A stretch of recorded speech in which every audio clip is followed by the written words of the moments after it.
it's a feeling of distress, we can assume that it's a part. Now, I know the first question everybody asks me, don't adults have distressing feelings? And of course they do. I mean, life is not easy. Of course we have distressing feelings. But there's a difference between the distress experienced by a going on with normal life adult and the distress experienced by a traumatized part. I'm going to use an example. I'm thinking of someone I worked with who lost a significant other while she was in therapy. And her experience was that although she felt intense grief, as you would expect, and the parts felt intense grief, they were very different types of grief and led to very different types of reactions. So that her grief was more integrated with the aspects of the relationship she missed. But she could also remember all of the wonderful and comforting times.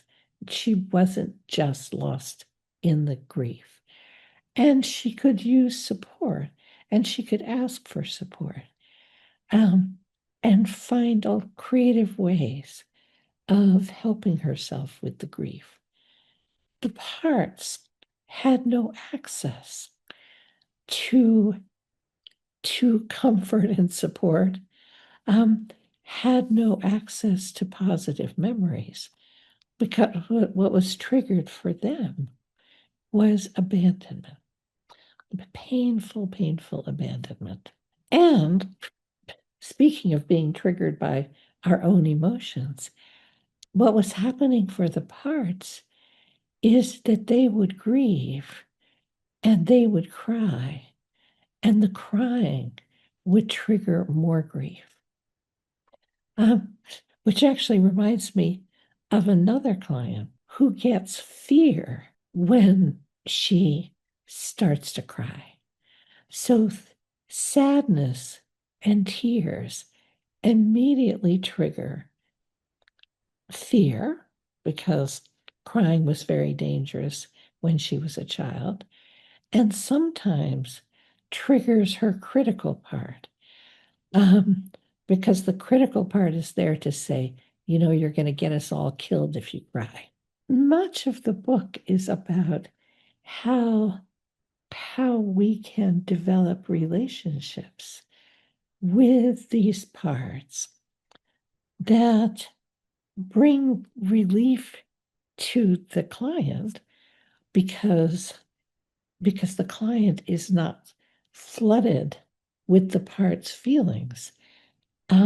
Once they have the ability to notice, they have the ability to notice the tears or notice the anger or notice the shame as the feeling of a part. Once they can notice the feeling as the feeling of a part, then they can begin to have empathy for that part. Most people don't want to have parts, right? No, most people don't want to have distressing feelings, right? It's human nature to try to distance from distressed parts and distressing feelings. But in this approach, we use that ability to notice the painful feeling as a part, and to notice ourselves noticing that part. And once you have both, once you have the awareness of a part having distressing feelings, and you can notice yourself noticing that part, then it's possible to begin to have a relationship with that part. I always say to clients, if you're blended with the part, you can't have a relationship with it, right? Right? To have a relationship with that part, you have to be able to notice the part and notice you noticing the part.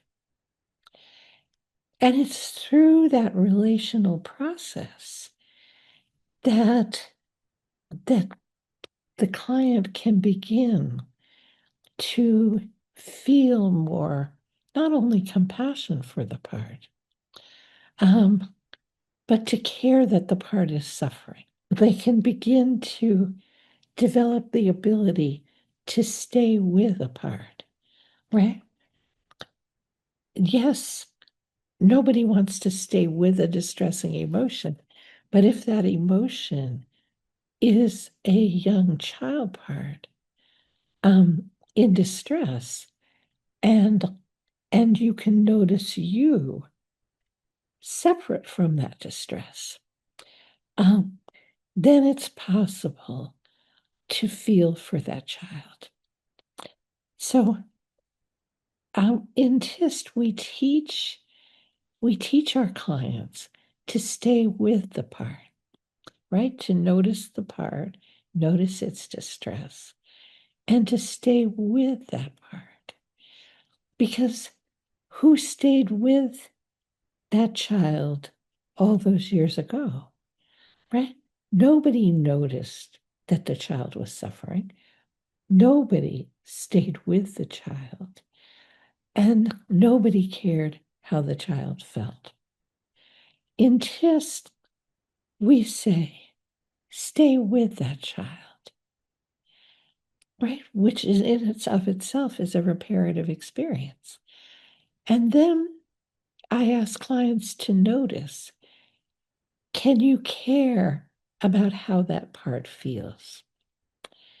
And to my amazement and awe, every single client says, yes, I care that this part is so scared.